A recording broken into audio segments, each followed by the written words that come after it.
القراءة الفقهية يقول الفقهاء أول تعقيب مستحب بعد السلام هو تسبيح الزهراء. قبل ما تقرأ الدعاء، قبل ما تقرأ أي دعاء، قبل ما تلتفت، قبل أول مستحب هو تسبيح الزهراء.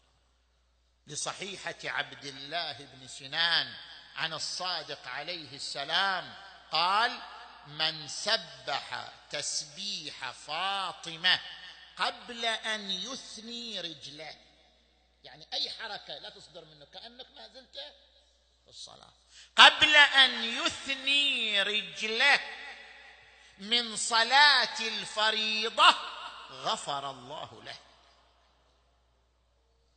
استفاد منها الفقهاء أنه أول مستحب، وثانيا أنه أفضل عبادة بعد الصلاة الواجبة والنافلة الراتبة. أفضل عبادة بعد الصلاة الواجبة والنافلة الراتبة هو تسبيح فاطمة. لا تشغل نفسك بأمور أخرى، أفضل عبادة هي هذه. ارجع إلى رواية صالح بن عقبة عن أبي عبد الله الصادق عليه السلام: ما عبد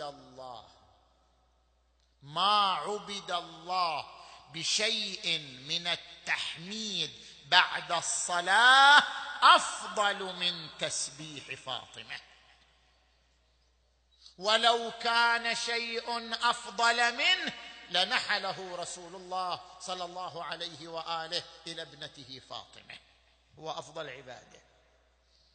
وفي رواية أخرى لأبي خالد القماط قال: تسبيح فاطمة في دبر كل صلاة أحب إلي من صلاة 1000 ركعة في اليوم.